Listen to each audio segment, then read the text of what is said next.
There is a demon living inside you, not the kind with horns and fire, something far more dangerous, something human, something familiar. It's the anger you carry, the heat that rises in your chest when someone disrespects you, the tension in your jaw when things don't go your way, the voice in your head that whispers, "You can't let that slide." And every time you listen, you feed it. You think it makes you strong. You think it gives you power. But the truth is darker than that. It makes you predictable. It makes you controllable. It makes you weak. Because if someone can make you angry, they can control you.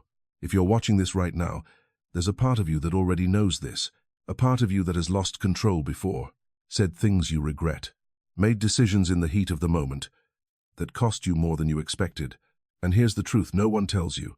The problem was never your lack of strength. It was your lack of control. Centuries ago, in the chaos of feudal Japan, there was a man who understood this better than anyone alive, Miyamoto Musashi, a warrior who fought over 60 life-and-death duels and never lost. Not because he was the fastest, not because he was the strongest, but because he was untouchable from the inside. While others raged, panicked, and lost themselves in emotion, he remained still, calm, cold, unshakable.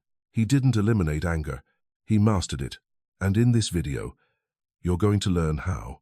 Not how to suppress your emotions, not how to pretend you don't feel anything, but how to stand in the fire and not burn. If you've ever felt like your emotions control you more than you control them, type yes in the comments, because what you're about to learn will change the way you see yourself. This is the story of a man named Kaito, a warrior with talent, discipline, potential. But one fatal flaw, he couldn't control his anger. Every time he stepped into battle, he carried a weapon more dangerous than his opponent's blade, his own mind, and it was destroying him. He trained for years, perfected his technique, built strength, speed, precision, but the moment he was hit, everything collapsed. His breath shortened, his vision blurred, his thoughts disappeared. All that remained was rage, wild, blind, uncontrolled, and every time, it led him to defeat. What Kaito didn't understand yet was that he wasn't losing to his opponents. He was losing to the demon inside him. But everything was about to change, because soon he would face a truth that most people spend their entire lives avoiding. You don't rise to your potential. You fall to the level of your control. And the question is, will you control your anger, or will it control you? Chapter 1. The Collapse. Edo, Japan. Kaito knelt in the center of the dojo, fists clenched so tight his knuckles turned white. His chest rose and fell like a storm struggling to break free. He had just lost. Again, the wooden floor beneath him still echoed with the sound of impact, the strike that ended it. Clean, precise, undeniable, and the worst part? His opponent was weaker than him, less experienced, less disciplined, less skilled. But none of that mattered, because Kaito had something far more dangerous working against him. The moment the first strike landed, he felt it. That familiar heat, rising from his stomach, crawling into his chest, tightening around his throat. His vision narrowed. His breath became sharp and shallow. His thoughts gone, replaced by one thing, rage. He didn't think. He didn't adapt. He didn't fight with strategy. He attacked. Wild swings, uncontrolled movement, desperate attempts to hurt, to punish, to prove something. And every time, it led him exactly where it always did. Defeat. Kaito. The voice cut through the silence like a blade. His master stood a few steps away, watching him with calm, unreadable eyes. Stand. Kaito rose slowly, his body still trembling not from exhaustion, but from anger that hadn't found a way out. You lost to someone beneath your level, the master said. Why? Kaito's jaw tightened. He got lucky. Silence. Lie. The word landed heavier than any strike. Kaito swallowed. His fists tightened again. He caught me off guard. Another pause. Lie. Now the tension in the room was suffocating. The other students didn't move, didn't breathe. Tell me the truth, the master said quietly, or leave this dojo. Something inside Kaito cracked. Not loudly, not dramatically, but enough. He exhaled, slow, heavy, like forcing something out of his chest. I got angry. The master nodded once. Yes, A step closer. And what did that anger do to you? Kaito's eyes dropped to the floor. It made me lose control. Say it correctly. Kaito clenched his teeth. It made me weak. Silence again. But this time, it felt different. Not heavy. Clear. Anger is not power, the master said. It is a leash. Kaito looked up. A predictable reflex, the master continued. One that any opponent can pull, whenever they choose. He turned, walking toward the wall where a single set of characters hung in black ink. Fudojin, the immovable mind. This, the master said, pointing to it, is what you lack. Kaito stared at the symbols. You think you're losing to stronger opponents, the master continued. You're not. He turned back, eyes sharp now. You're losing to yourself. The words hit deeper than any blade ever could. And for the first time, Kaito didn't feel anger. He felt something worse. Truth. Chapter 2. The Principle. The next morning, before the sun had fully risen, Kaito was summoned. No training. No sparring. No weapons. Just silence. His master sat inside a small wooden room at the back of the dojo. No decoration. No distractions. Only a single scroll hanging on the wall. Kaito stepped in and knelt. Tell me, the master said without looking at him, why do you get angry? Kaito frowned slightly. The question felt too simple. Because people disrespect me. The master nodded slowly. And why does that matter? Kaito hesitated. Because I deserve respect. Silence. Then the master let out a quiet breath. There it is. Kaito looked up. The root of your weakness. A pause. Entitlement. The word lingered in the air. You believe the world owes you something, the master continued. You believe people should act the way you expect. You believe you should always be treated fairly. He finally turned his gaze toward Kaito. And when reality breaks that illusion, you burn. Kaito felt something tighten in his chest. That anger you feel, the master said, is not strength. He leaned slightly forward. It is your mind, resisting reality. Kaito stayed silent. Let me show you something, the master continued. He picked up a thin string from the floor and held it between his fingers. If I pull this, what happens? Kaito answered quietly. It moves. The master nodded. Now imagine this string is inside you. He raised his hand slightly. Someone insults you. I pull. A small movement. You get angry. Another pull. You lose control. Another. You attack without thinking. He let the string fall. And now tell me. His voice dropped. Who is in control? Kaito didn't answer, because he already knew. You think your anger is yours, the master said. It's not. It's a reaction. A reflex. A leash that anyone can grab whenever they want. The words hit deeper this time, because Kaito could see it. Every insult, every loss, every moment he lost himself, was predictable, controlled, engineered. You weren't fighting your opponents, the master continued. You were dancing to their pull. Kaito's jaw tightened, but not from anger, from realization. Listen carefully, the master said. A man who can be provoked can be controlled. A man who can be controlled can be defeated. He paused, but a man who cannot be moved, now his voice became still, heavy, is a man no one can touch. Kaito looked at the scroll again. Fudojin. For the first time, he understood. Not fully, but enough to feel the shift. So what do I do? Kaito asked quietly. The master stood.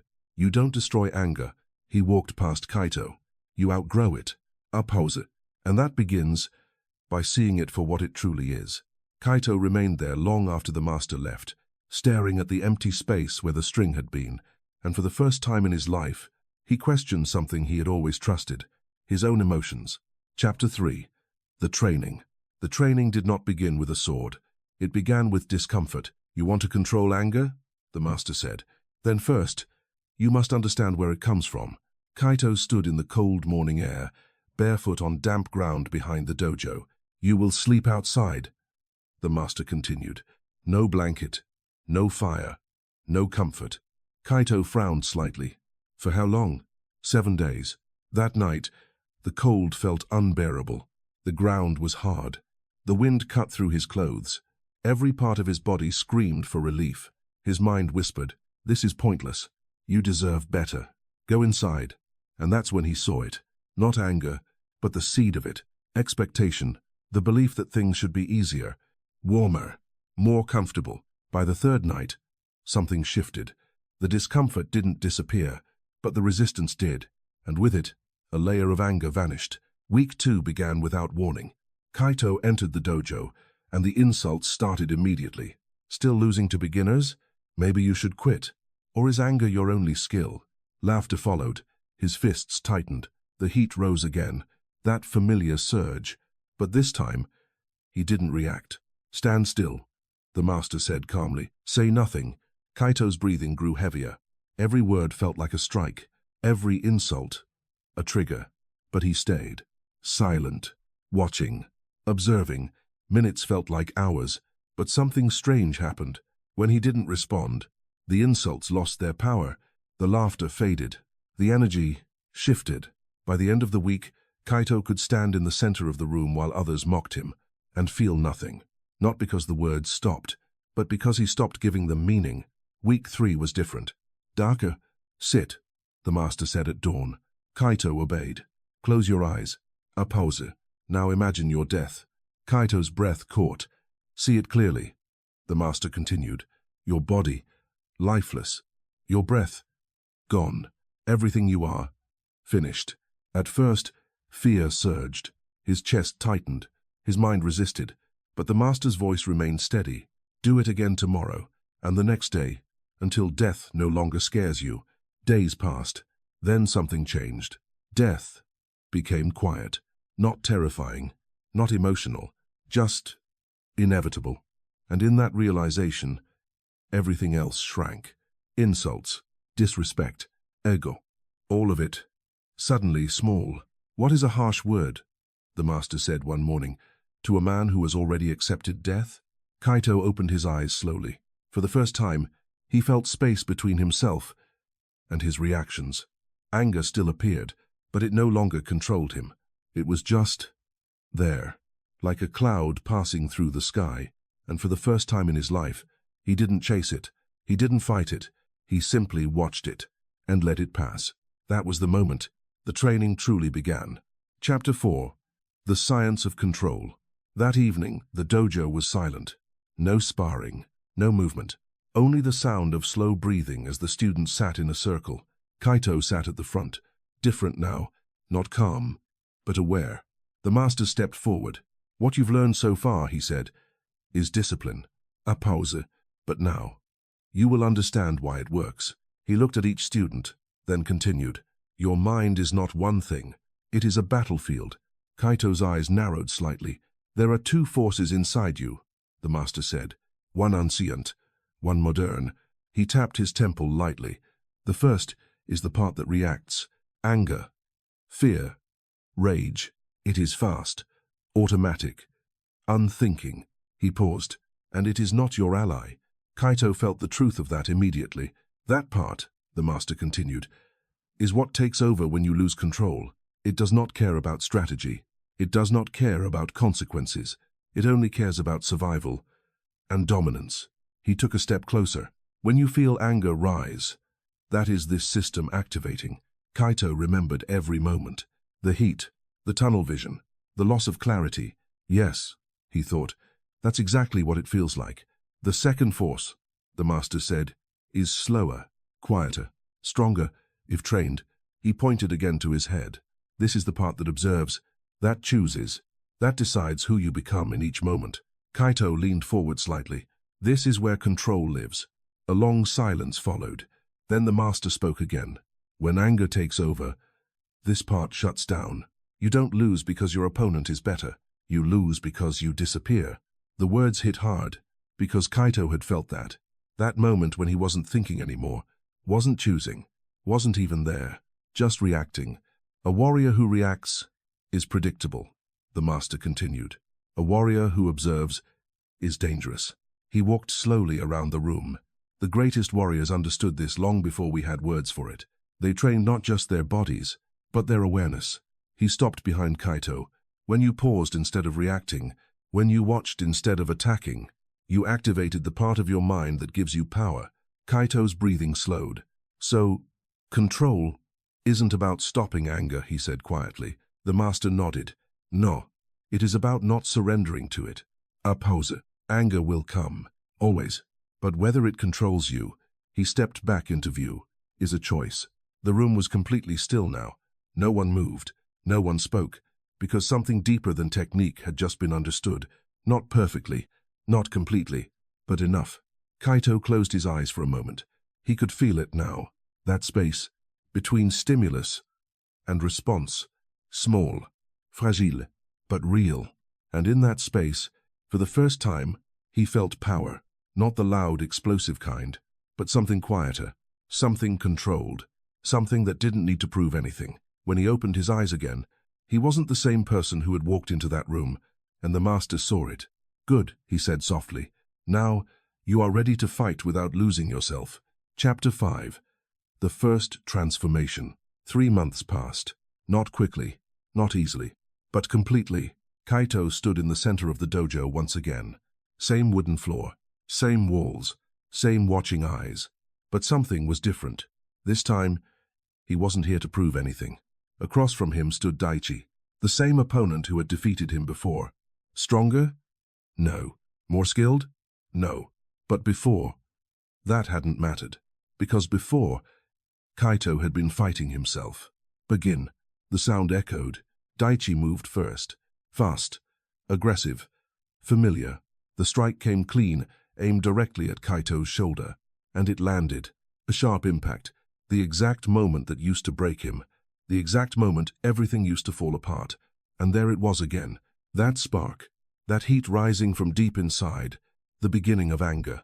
But this time, Kaito didn't follow it. He felt it. Clearly. Fully. But instead of reacting, he watched, like observing a flame from a distance. His breath stayed steady. His body stayed loose. His mind stayed present. Daichi attacked again. Another strike. Faster. Kaito moved. Not rushed.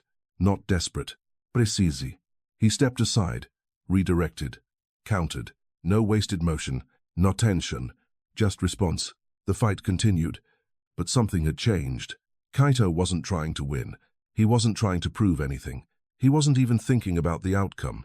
He was simply there. Each movement complete. Each moment clear. Daichi began to feel it. The difference. His strikes grew heavier, less controlled, more aggressive. Frustration crept in. Fight back. Daichi snapped. Kaito said nothing, because there was nothing to say. Another attack, too committed, too emotional, and for a split second, an opening appeared. Kaito saw it instantly. No hesitation, no thought, just action. His wooden sword stopped just before Daichi's throat. Still, precise, undeniable. Silence filled the dojo. Then, breath returned. Daichi froze, confused. How? Kaito lowered his weapon slowly. I didn't stop the anger, he said quietly. I just didn't obey it. The master stepped forward, eyes sharp, observing everything. You felt it? He asked. Yes. And? Kaito met his gaze. It passed. A small nod. That is the difference.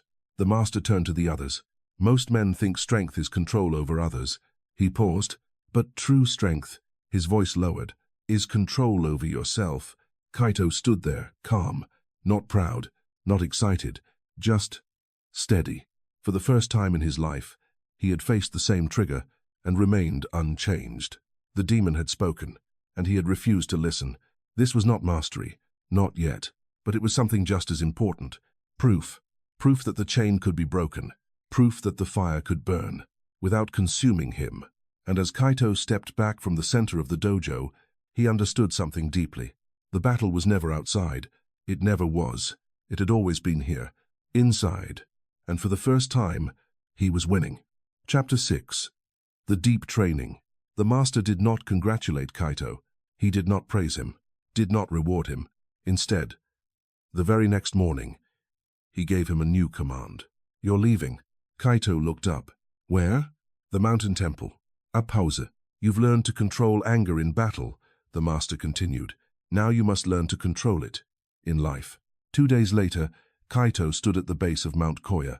Cold air, thick silence, no sound of steel, no echo of combat, only stillness. The monks did not greet him with respect. They gave him work. Endless, repetitive work. Wake at 3 a.m. Cold water over the body. Hours of seated meditation. Chopping wood, carrying water, cleaning floors, no praise, no recognition, no escape. At first, it was unbearable, not physically. Mentally, there was no opponent to fight, no enemy to defeat, only his own mind. Every moment, it resisted. This is pointless. You should be training. You're wasting time. The voice returned, not loud, but constant, and Kaito realized something terrifying. The same voice that created anger in battle was always there. Sit, the head monk said one morning. Kaito obeyed. Do nothing. Minutes passed, then hours. Pain crept into his legs. His back burned. His thoughts screamed, move. Stop this. This is suffering. But the monk's voice returned. Observe. Kaito didn't fight the thoughts. He watched them. Onebiwan. Rising. Fading. Like waves. And then, something happened. For a brief moment. Silence. No thoughts. No resistance. No anger. Just presence. It lasted seconds, but it was enough. You felt it, the monk said later. Kaito nodded slowly. What was that? Your mind, without interference. A pause. That is where anger cannot exist. The next phase was harder, deliberate provocation. Monks would interrupt his work, criticize him, undo what he had just completed. Every day, constant, unpredictable. At first, irritation returned, small sparks. But now Kaito saw them clearly, not as truth, not as commands, just reactions. He didn't suppress them. He didn't act on them. He let them pass, again, and again, and again. By the end of the third month, something had changed completely. Not his environment, not the people around him, but his relationship to everything.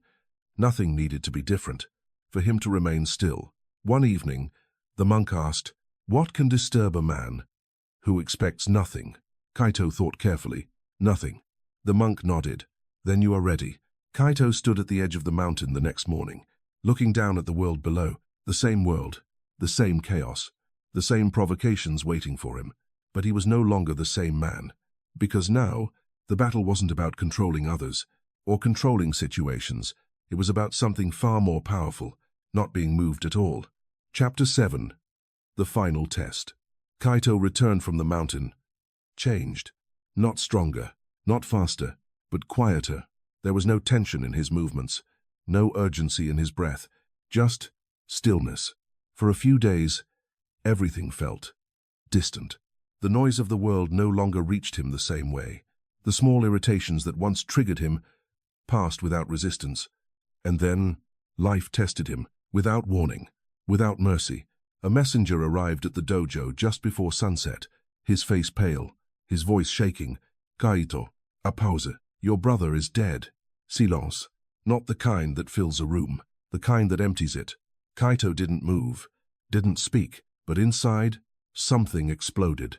Not a spark, not a flame, a storm. Images flooded his mind, his brother's face, his laughter, the last words they shared. Then the truth. Murdered. By men who felt nothing, who walked away without consequence. The heat returned, stronger than ever. His chest tightened, his breath grew sharp, his hands trembled. The demon was back, not whispering, screaming. Kill them, make them suffer, make it right. Kaito turned and walked, straight toward the door. But before he could leave, stop. The master's voice, calm, unmoved. Kaito froze. They killed him, Kaito said, his voice low, shaking with suppressed rage. Yes, I need to go. No. The word cut deeper than anything else. Kaito turned, eyes burning. You would have me do nothing. The master stepped closer. I would have you do it correctly. A pause. If you go now, you won't be seeking justice. His gaze sharpened. You'll be serving anger. Kaito clenched his fists. Every part of him rejected those words. They deserved to die. Maybe. The master didn't argue, but if you act from rage, you become the same as them. Silence. Heavy. Unavoidable. You've trained for this moment, the master continued. Not the easy battles, not the controlled ones. This. A step closer. Can you feel everything, and still not be controlled by it? Kaito's breath shook. He wanted to scream, to strike, to run. Instead, he closed his eyes. The anger surged. The pain followed, waves crashing through him. But this time, he didn't move. He stayed. He breathed. He watched. Minutes passed, then hours, then days. Kaito did not leave the dojo. He sat with it, all of it, the grief, the rage, the loss, until something changed. Not the pain, but his relationship to it. By the 7th day, the fire was still there, but it no longer controlled him. Kaito stood, walked to the master. "I understand." The master said nothing. "I will not go." A pause. "Not like that." The master nodded slowly. "Then you have learned." Kaito looked forward, eyes clear, not empty, not cold, but steady, because in that moment, he didn't choose revenge. He chose himself, and that was the real victory, the one most men never achieve, the one that separates warriors from everyone else. Conclusion. Kaito stood where his journey had begun, the same dojo, the same walls, the same silence, but he was no longer the same man, not because life had become easier, not because pain had disappeared, but because he had changed from the inside. The demon was still there. It always would be. Anger doesn't vanish. It doesn't die. It waits, quietly, for the moment you stop paying attention. And that is the truth most people never understand. You don't win by destroying anger. You win by no longer being controlled by it. Kaito turned to the young students training before him. He saw it immediately. The tension, the frustration, the same fire he once carried. "Listen carefully," he said. They stopped, watched. "You think your enemy is outside you. A pause. It's not." He stepped forward slowly. "You think your anger makes you strong." He shook his head. "It doesn't. It makes you predictable. It makes you easy to control." Silence filled the space. Real strength, his voice lowered, is becoming someone no one can provoke. Kaito walked to the wall. The same words still hung there. Fudoshin, the immovable mind. "This," he said, pointing to it, "is the path. Not becoming cold, not becoming emotionless, but becoming unshakable." He turned back, feeling everything. A pause, but choosing what controls you. The students listened. Some confused, some focused, some not ready. Kaito understood. He had once been the same. So he continued. "You don't need to change the world. You don't need people to respect you. You don't need life to be fair. A step closer. You need control." He let the words settle. Start small. The next time you feel anger, don't react. Don't speak. Just watch it. Let it rise. Let it pass. And you'll see something most people never see, that you are not your anger. A long silence followed. Then Kaito spoke one final time. "Luchon, Lunlakoban." He looked at them, then beyond them, as if speaking to anyone who would ever hear these words. You can live your entire life reacting, controlled by every insult, every emotion, every moment. Or, a pause, you can become someone who cannot be moved. He stepped back, calm, still, certain, because he had learned the truth the hard way. Not through theory, not through words, through pain, through loss, through discipline. And now, it was your turn. If you understand this, comment, control. If you're ready to stop being ruled by your emotions, comment, ready. Because this path is not easy, but it is simple. Control yourself, or be controlled. And remember, the man who cannot be provoked cannot be defeated. Stay present, walk with discipline, and become unshakable.